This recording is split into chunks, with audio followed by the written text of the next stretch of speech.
베이스볼에서 저희들이 이제 고등학교 내에서 중요하게 하는 프로그램이 이제 러닝 프로그램이다. 러닝이 이제 롱 디스턴 러닝이 아니고 저희들 같은 게 강조하는 게 가속력을 어떻게 낼 수 있는가를 상당히 치중합니다. 보통 4주에서 한 6주 정도 프로그램 하는데 탑 스피드가 중요한 것이 아니고 그 10m 이내에서 어떻게 그 가속을 어, 빠르게 달릴 수 있도록 하는 방법을 계속 코치들이 연구합니다. 제 같은 경우에는 이제 어떤 특정한 큰 조언은 할 그런 시간적인 여유가 없기 때문에 대신에 이제 연습 때 나와서 보면, 어, 이 시즌 중에는 하지 않고 비시즌 중에 그 시즌이 있기 이전에, 그러니까 겨울이라고 보시면 됩니다. 그러면 겨울철에 실내가 오픈되어 있기 때문에 실내에서 할 수 있는 양이 한 10야드에서 20야드 대신은 상당히 쉽기 때문에 실내에서 트레이닝을 하는데 저희들 같은 게 이제 그런 프로그램을 짜서 6주 정도 하고 그리고 이제 고등학교 선수도 레벨이 다르기 때문에 그러니까 freshman, sophomore, junior, senior 이렇게 나눠져 있을 때도 그 첫째 그 시즌이 시작할 때 저희들 기록을 잽니다. 그러면 그룹별로 해서 한 세 그룹에서 네 그룹 정도에서 같은 그러니까 엑셀러레이션 10m 기록을 쟀을 때 그 기준 기록에 비슷하게 나타나는 그룹들을 만들어서 그렇게 이제 한 6주 정도 훈련을 시작합니다. 그리고 첫째, 셋째 주에 한번 기록을 재고 다시 4주, 6주에 또 한번 그러니까 중간 점검을 하고 거기서 다시 향상이 되지 않을 경우 그리고 또 그, 그러니까 달리기 할 때 그 메카닉스를 상당히 강조를 합니다.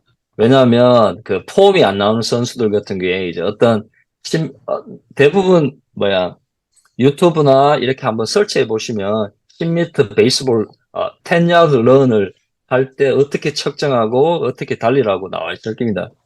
그런 것을 참조하시면 되고 그때 이제 저희들이 이제 아니면 카메라나 아니면 비디오나 그걸 영상을 찍어서 선수들한테 피드백을 빨리빨리 줍니다. 그걸 주지 않을 경우 학습화가 동기화가 되지 않는 학생들 같은 경우에는 자기만의 폼으로 달리기 때문에 그리고 상당히 이게 이제 축적이 되어 있는 선수들 같은 게 잘못된 폼으로 축적이 되어 있는 선수들 같은 게 상당히 고치기가 어렵기 때문에 어, 그런 부분에 뒤처져진 학생들도 상당히 있습니다. 그러면 그 친구들 같은 게 다음에 안 나타나는 경우가 많습니다. 한국같이 어, 고등학교 1학년, 중학교 시작해서 대학교까지 가는 게 아니고 얘들은 턴오버가 상당히 많습니다. 대신에 이제 그걸 끝까지 유지하기 위해서 코치가 계속 선수 자원을 발굴하고 키워나가는 게 이제 뭐 저희들 미국 코치들의 임무인 것 같습니다. 그리고 고등학교는 리크루터 자체가 없기 때문에 이 동네에서 태어나고 이 학교에 들어온 학생들만 선수들로 받아줄 수 있습니다. 어, 그래서 저희들 같은 게 이제 acceleration, 그러니까 가속화를 상당히 중점을 두고, 그리고 이제 폼에도 중점을 두고, 그리고 일주일에 했을 때, 일주일 단위로 최소 이제 거리를 처음에 10야드를 했으면, 보통 고등학교 같은 게 20에서 30야드를 시작합니다. 첫째, 기록은 10야드를 재고, 그리고 어, 런 연습은 한 30야드, 그러니까 한 고등학생은 한 20회 정도, 그리고 일주일에 한 3번 정도. 그러면 이제 학교에서 2번을 할 경우, 한 번을 못 했을 경우, 집에서 개인 훈련을, 어, 그러니까 이제 코치가 던져주는 거죠. 그 대신에 이제 부모님이 어느 정도 감시가 아니고 부모님들이 그 기록을 좀 재주거나 아니면 비디오로 촬영을 하든지 그렇게 해서 코치와 커뮤니케이션을 하도록 되어 있습니다. 장거리 그러니까 롱 디스턴스 런을 하게 되었을 경우 단점을 한번 찾아봐야 될 것 같습니다. 단점을 찾아보면 첫째 피로가 어, 빨리 온다고 봐. 대사량이 많아지기 때문에 피로가 오죠. 그리고 나서 달리기를 하게 되면 속도 저하가 상당히 나타날 겁니다. 그런 속도 저하를 이제 방지하기 위해서 대부분 이렇게 엑셀러레이션이나 스피드 러닝을 하는 거는 언제쯤 하냐면 바로 그 워밍업이 끝나고 그리고 제이밴드를 끝나고 난 뒤에 롱토스 전에 저희들 같은 경우에는 바로 한 그날 필요한 특정한 시간이 15분 정도 주어졌다 그러면 스트렝스 컨디셔닝 코치나 아니면 러닝을 담당하는 코치가 전체적으로 네 그룹을 나눠서 15에서 20회 정도 하게 되면 뭐 시간은 그렇게 많이 안 걸립니다. 대신에 그 한번 런하고 다시 조깅이나 워킹으로 돌아온 상태에서 그러면 한 그룹이 달리면 어, 그럼 다른 세 그룹은 쉬게 되는 거죠. 그렇게 되면 휴식을 최대한 충분히 많이 주고 피로도가 전혀 안 쌓이는 방법으로 10m에서 20m 달리는 거는 그렇게 피로도가 많지 않기 때문에 선수들한테 조금 더 흥미 유발을 줄 수 있도록 기록을 계속 시간대를 이야기해 주는 거죠. 그러니까 뭐 얼굴에 아니면 얘가 지쳐 있는지 이런 거보다는 그 심박수나 뭐 최첨단 기구를 이용할 수 있겠지만 저희들 정도는 그 정도까지 어, 재정이 좋지 않기 때문에 대부분 스탑워치로 해가지고 선수들한테 충분한 휴식 시간을 주고 10미를 달릴 때 최대한 그러니까 본인이 기록대 6초를 끊었다 그러면 6.2, 6.3초 정도 안에 들어올 수 있도록 첫 줄을 그렇게 훈련을 하고 있습니다. 이제 시즌 중에 이제 피로를 줄이기 위해서 저희들 같은 경우에는 이제 20야드 대시를 첫 주에 한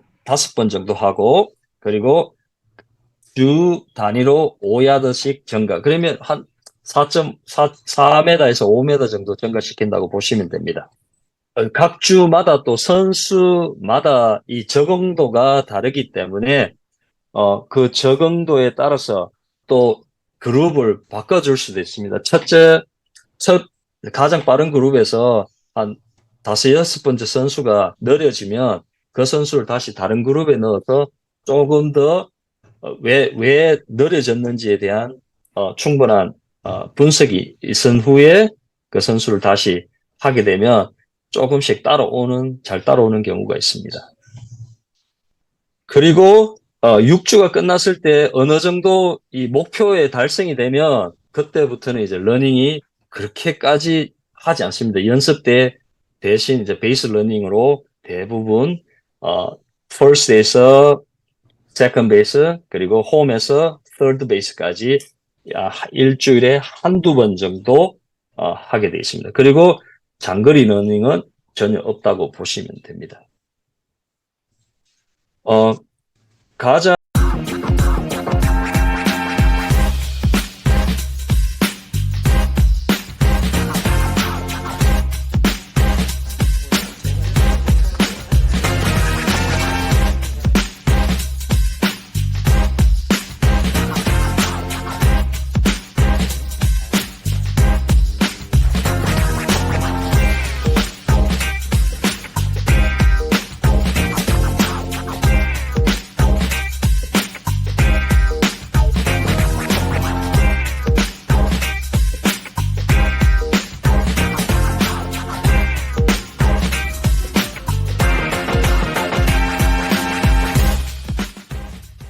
이제 크게 생각해야 되는 게 이제 제 같은 경우에는 이제 애플레틱 트레이너로서 메디컬 분야에서 일을 하기 때문에 장거리 달리기를 했을 때 저희들이 가장 이제 많이 임상 실험적으로 나타난 게 보면 대부분의 선수들이 장거리 달리기를 많이 하게 되면 이민 시스템이 상당히 약해집니다. 뭐 감기에도 잘 걸리고 그리고 왜냐하면 이게 이제 똑같은 일을 계속 반복을 하다 보니까 그러니까 계속 지속적으로 보링한 일들을 계속 하게 되다 보니까 디프레션에 많이 걸립니다. 그렇게 디프레션이 되면 사기 저하도 되고 그리고 참여하는 참여하고자 하는 그 의향이 좀 떨어지게 되죠. 그리고 나서 이제 또 그렇게 되면 대부분 이제 장거리 달리기를 많이 하게 되면 피로도가 많이 쌓여있기 때문에 그죠? 수면 방해도 되죠. 그리고 또 이게 많이 하다 보면 에너지가 급하게 오면 저녁에 식습관이 많이 바뀌죠. 좋은 식습관은 아니겠죠. 늦은 운동 후에 야식을 하게 되면 그러면 이제 absorption이 늦어지니까 또 잠도 늦게 자고 그리고 많은 시간을 할애하다 보니까 본인들이 하고 싶어하는 뭐 전화기 사용이나 셀룰폰 사용이나 뭐 컴퓨터 사용할 때 그런 그런 양도 늘어나기 때문에 또 그게 또 수면 장애에 영향을 미친다고 볼 수 있겠죠. 그리고 한국은 미국하고 다르게 또 시즌이 상당히 길다고 알고 있습니다. 그렇기 때문에 리그가 있고 주말 리그도 있고 또 리그도 있고 토너먼트도 있기 때문에 길기 때문에 상당 선수들의 피로도는 계속 축적돼 있겠죠. 그렇게 되면 이제 오브유스 인주리에 대한 단점도 한번 찾아봐야 될 것 같습니다. 대부분 이제 롱 디스턴스 런을 하게 되면 가장 고민이 많이 되는 부분이 고관절일 겁니다. 스트라이드가 짧기 때문에 롱 디스턴스 런을 하고 느린 스피드를 했을 때 그러면 그 본인들이 사용해야 될 머슬을 사용하지 않고 자꾸 그 한쪽에만 치우치다 보니까 그러면 갑자기 빠르게 달리거나 아니면 피칭을 할 때 고관절 사용량이 줄어들기 때문에 저희들 이제 사용하는 고관절이나 어, 발목이나 고관절하고 발목은 어쨌든 모빌리티가 나와야 되는데 그러니까 반대로 스테빌리티가 돼서 자꾸 락인이 되는 거죠. 그러면 레인지 모션도 줄어들고 그럴 때 이제 보면 대부분 니에 그러니까 무릎에 하중이 많이 가서 고등학생들 크는 시기에 무릎에 염증이 많이 생기거나 아니면 파텔라 텐더라이티스라고 해가지고 그러니까 무릎 연골 밑쪽으로 그쪽에 이제 근이 석회화 현상이 많이 나가지고 학생들 같은 경우에 많이 불편해하는 걸로 저희들 많이 봐왔습니다, 예전에. 그리고 이제 장기간 이렇게 어, 하다 보니까 이제 스트레스 레벨이 올라가죠. 코르티졸 레벨이 올라가고 대신에 장거리 달리기를 하면 임상 실험에서 나왔듯이 테스토스테론이 레벨이 내려갑니다. 그러면 그 테스토스테론이 근력량을 늘려주고 파워를 증가시키는데 계속 롱 디스턴을 많이 하게 되면 파워는 주니까 그러니까 배스피드나 그러니까 피처의 벨로시티 같은 게 그러니까 스피드가 그러니까 줄어드는 거겠죠. 그렇죠? 그리고 이제 고관절에서도 어, 계속 반복되는 짧은 스트라이드를 사용하게 되면 그러니까 저희들 이제 대퇴근이라 하죠. 대퇴근은 위에 장요근이 있는데 장요근을 사용하지 않습니다. 그렇기 때문에 피처나 아니면 합토스를 했을 때 달려서 빠르게 달려서 공을 던져야 되는데 힙이 받쳐주지 않을 경우 그러면 보통 고등학교 선수들 같은 경우에 상체 위주의 공을 던지기 때문에 그렇게 되면 이제 또 로테이트 컵이 아니면 로테이트 컵 테살러지에 영향을 미치기 때문에 그 피칭에도 영향을 줄 수 있다고 볼 수 있습니다. 저희들 같은 경우에 이제 임상적으로 아니면 연구 결과적으로 이렇게 이제 임밸런스가 나타났을 때 장거리 달리기로 인해서 나타났을 때 저희들이 이제 보통 힙 익스텐션 그리고 힙 인터널 로테이션 그러니까 디딤발을 피칭했을 때 다리를 올려서 내려주는 디딤발이 로테이션이 안 될 경우 그러면 이제 아웃사이드 익스터널 로테이트 컵이 상당히 타이트해지게 됩니다. 그런 것도 주의하셔야 되고 그리고 쿼어도 되고 그리고 대부분 이제 힙이 인터널 로테이션이 안 되면 그러면 숄더에도 또다시 숄더 인터널 로테이션이 계속 줄어들기 때문에 평가해 보면 처음에 한 인터널 로테이션 100도, 110도 나오는데 시즌 끝나게 되면 한 70도, 60도도 안 나오는 선수들이 많습니다. 그럴 경우 뇌회전에 상당히 문제가 있다고 볼 수 있습니다. 그리고 이제 장거리 달리기 하면 마찬가지입니다. 상체도 마찬가지입니다. 장거리 달리기를 하게 되면 암 피칭의 각도가 상당히 짧아지게 됩니다. 그렇게 되면 그 짧아졌을 때, 팩 메이저와 팩 마이너가 어디에 어태치되어 있냐면, 그러니까 스캐플러에, 그러니까 앞부분 숄더에 여기 어태치가 되어 있기 때문에 이 어태치먼트가 어떻게 되습니까? 자꾸 타이트해지면 이 스캐플러가 이렇게 시링이 이래야 되는데 틸팅이 되어 있겠죠? 그러면 나중에 이 로테이션이 어프 로테이션하고 엔티리어 틸팅이 돼 있는 경우에 그 숄더 모션이 리미트 되기 때문에 그러면 뒤에 있는 내외전 그러니까 로테이컵이 상당히 타이트하게 됩니다. 그러면 이 암이 익스터널 로테인에서 인터널 로테이션 갈 때 슬로우 그러니까 헤지테이션이 많이 나타나는 거 보시면 됩니다. 숄더가 나빠지면 또 던질 때 필칭이 암이 익스텐션을 해야 되는데 대부분 플렉스 머슬이 타이트해져서 선수들 보면 여기서 제가 보여드릴게요. 팔이 쫙 펴져야 되는데 선수들 한번 잘 보십시오. 본인 보는 중에 학생 중에 팔이 이렇게 올라온 선수들이 있을 겁니다. 이 팔을 많이 사용해서 그런 게 아니고 대부분 연결되어 있는 발목, 고관절, 그러니까 왼쪽 발목, 왼쪽 힙, 그리고 오른쪽 숄더로 가게 되는 거예요. 그러면 왼쪽 선수 같은 게 반대편 쪽으로 이전이 돼서 그런 현상들을 많이 보실 수 있을 겁니다. 이게 뭐 장거리 달리기의 피해라고 볼 수 없겠지만 그래도 어느 정도 장거리 달리기에 영향이 있기 때문에 저희들 같은 경우에 선수들 어 웜업도 이제 보통 피처가 끝나게 되면 정적 스트레칭을 하겠지만 대부분 이제 예전에 그러니까 저희들도 감독의 나이에 따라서 조금 많이 차이 납니다. 한 50대 감독님, 40대 감독님, 30대 감독님, 그리고 20대 초반의 감독들도 있습니다.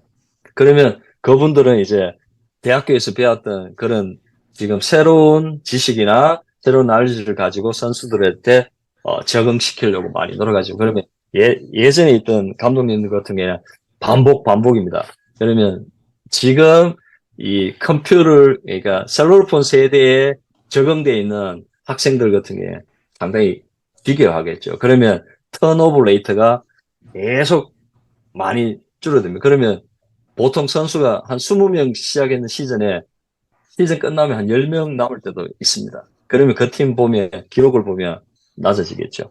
그러니까, 저희들 미국에서 강조하는 그 재미를 많이 강조합니다. 그리고 코치하고 선수하고 자유롭게 대하고 농담도 따먹게 할 수 있고 저도 마찬가지입니다. 저도 지금 뭐 나이가 꽤 됐지만 선수들한테 제한테 뭐 미스터 이런 거 붙이지 않습니다. 그냥 제 이름 그냥 창렬에 창자를 붙여서 같이 대화도 하고 상당히 제 같은 경우에 많이 배우는 것 같습니다. 미국 가서 대신에 이제 제가 한국 가면 더 힘들어지겠죠. 이런 생활을 어떻게 유지할 수 있을지 모르겠습니다. 예. 예, 고등학교에서, 지금 현재 미국의 트렌드는 롱디스트 런이 완벽하게 사라지진 않았지만, 지금 한 80에서 95% 정도, 90% 정도는 사라지고 있습니다. 지금 펜실베니아, 제가 뛰고 있는, 27개 팀에서 한 번도 롱디스트 런을 본 적이 없습니다. 그렇게 말해주시면 되겠습니다. 예. 그 컨디셔닝 차원에서 뭐 투수들 같은 경우에 공을 던지고 나면 바로 그 경기장 주변을 이렇게 좀 뛰는 거는 미국에서도 지금 어느 정도는 하고 있는 걸로 알고 있는데, 선생님 네. 보시기에는 그런 류의 러닝은 어떤 방식으로 이루어지고 있는지. 어, 게임 끝나고 저희들 같은 고등학교 선수들 같은 경우에는 러닝이 없습니다. 대신에 이제 J밴드로 어, 한 1세트에 10회 정도 그러니까 본인이 많이 사용했던 인터널 익스터널 로테이션 그리고 저희들 이제 암 케어라고 해가지고 J밴드를 본인이 하는 게 아니고 그러니까 제 같은 게 이제 선수 트레이너가 잡아줘서 그게 이제 가속화를 디셀러레이션 했던 부분들을 보강해주고 그리고 그 다음날 이제 선수들 같은 경우에는 어, 선발 투수 같은 경우에는 이제 하루 이틀이나 한 3일 정도 쉬기 때문에 보통 쉬지를 못하죠. 고등학교 선수들이 많지 않기 때문에 대신에 이제 그 친구가 외야로 나가느냐 내야로 나가느냐에 따라서 저희들 같은 이제 훈련을 조금씩 다르게 합니다. 한국같이 이렇게 선수 구성이 많은 학교가 아니기 때문에 지금 현재 저희들 리그 이제 플레이오프 2차전이 올라갔는데 지금 현재 선수가 16명이 남아 있습니다. 대신 이제 선발 투수 3명, 그 친구 중에 이제 어제 뛰었기 때문에 오늘 같은 경우에 이제 러닝 저희들 같은 스프린트 한 60야드 한 5번에서 6번 정도 한 85에서 95% 에포트로 달리고 그리고 저희들한테 그 플러싱을 한번 하고 그러니까 이제 이 마사지라고 생각하시면 안 되고 그냥 선수들 같이 이제 저희들 같이 암 케어를 해줍니다. 그리고 어 혈액순환을 이렇게 좀 촉진하는 뭐 그런 yes 것들이죠. 예 예. 예 그것도 하고 그리고 이제 부위별로 그리고 레인지 모션을 재서 대부분 던지고 나면 인터널 로테이션이 적은 이유가 이제 스캐플러에 디스케네시스가 있기 때문에 선수들한테 그 이제 저희들 매뉴얼 세라피를 이제 많이 하는 편이죠. 이제 저희들 선수 트레이너 중에도 베이스볼에 일했던 친구들이 고등학교에 내려가면 적극적으로 하는데 대부분의 이제 일반 선수 트레이너 같은 경우에는 이제 그 전문적인 암케어 같은 경우는 없다고 봐야죠. 이제 선수들 부모님들하고 같이 아니면 코치들하고 같이 하는 거죠. 저같이 이렇게 프로페셔널 레벨이 있다가 고등학교로 가는 경우는 잘 없기 때문에 예, 그런 차이가 좀 있습니다. 그러면 요즘은 이제 투수들 같은 경우에도 공을 던지고 나서 왜 옛날에는 뭐 이렇게 젖산 피로 뭐 예, 젖산이 쌓인다 뭐 이런 얘기 뭐 요즘 이제는 이제 운동 생리학이 많이 좀 보급이 되면서 예, 예, 방금 말씀하신 것처럼 피칭이라는 게 그 한 번 던지고 나서 회복하기 위해서 또 한 15초, 20초 정도 시간이 있으면서 회복이 되고 하기 때문에 그렇게 젖산 피로가 쌓이는 게 아니다라는 예, 얘기도 예.